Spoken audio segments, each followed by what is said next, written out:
Let's be real, this is actually what my packing is like. My point is this: going to Disneyland should be easy. It used to be much easier. Yet, if you've heard anything about planning a California Disneyland trip over the past few years, you might be overwhelmed thinking about it all. Reservations, lightning lane, the rising cost of tickets, not to mention the standard things like booking flights and hotels. There's a lot more planning involved than there used to be, but fear not. Planning is my middle name, and in these next few videos, I'm going to break it all down for you. So take a deep breath, relax, grab a cup of coffee, and let's do this together.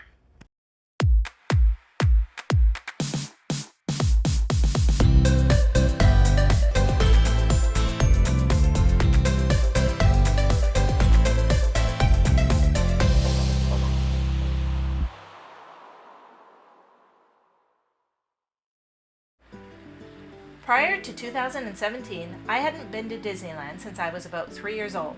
I really didn't know anything about the parks. When my father-in-law booked a trip for the entire family to go, I didn't know what to expect. Our son was 2 at the time, and I went into the trip mostly blind. There is something to be said for experiencing the park for the first time, or first time as an adult, without any preconceived notions or expectations, and it was definitely fun to experience all of that with our little one. However, that first trip ignited a passion in me, and I wanted to learn everything I could before our next trip. I feel like our next trip, I got so much more out of it because I had learned a lot more about the parks, the history, the property as a whole, the way things work, and of course, lots of hacks and tips. So, in case you're completely new to Disneyland and what the resort has to offer, and yes, technically the entire property is called the Disneyland Resort, the property consists of 2 theme parks, 3 hotels, a shopping district, and parking areas. I don't think there's a partridge in a pear tree, but you never know. To go to the shopping district or explore the hotels doesn't require a theme park ticket. You can do those things on your arrival day or on an off day if you want. If you want to go to the 2 theme parks, Disneyland or Disney California Adventure, you will need a theme park ticket and a reservation. If you buy your tickets directly from Disney, you will be able to book a reservation as part of the ticket buying process. If you buy a ticket from a third party, you'll have to book your reservation separately after you receive your tickets. More on that later. Unless you have a park hopper ticket, you'll only be able to go to 1 park per day. However, unlike Walt Disney World, the parks are very close together. They're only about 279 feet apart. That is less than 300 feet. So park hopping is definitely more worthwhile, as you don't have to deal with any sort of transportation and additional time when transferring between parks. The hotels on property are open to the public, and you can explore their dining options, shopping, spa, and lobbies. You can't use their pools, however. Disneyland Theme Park is Walt Disney's original Magic Kingdom. This park has been around since July 17, 1955, and it only took 1 year to build. Disneyland is packed full of nostalgia and history, and there's a charm and intimacy here that you won't find at any other Disney theme park.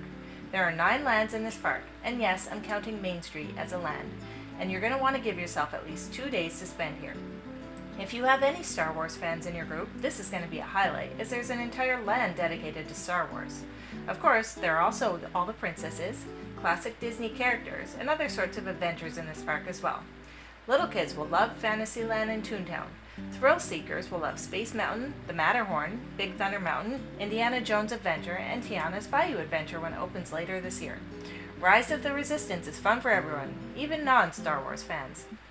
Magic Happens is the current main parade here, and it's full of excitement and energy. Fun to watch for an afternoon break. They also have a seasonal parade during Christmas time.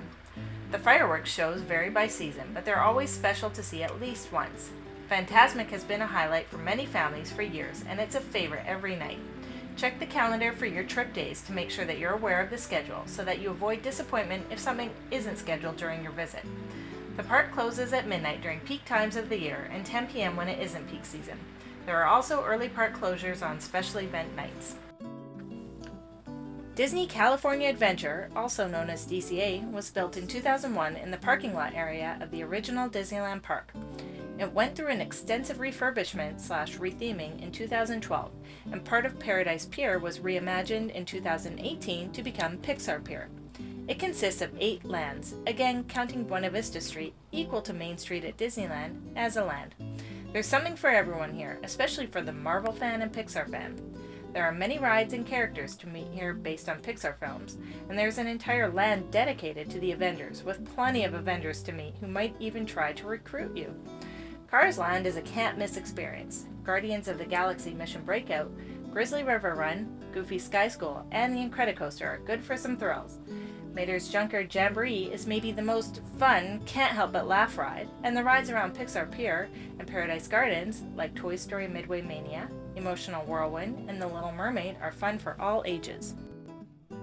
World of Color is a nightly show and it's worth seeing at least once.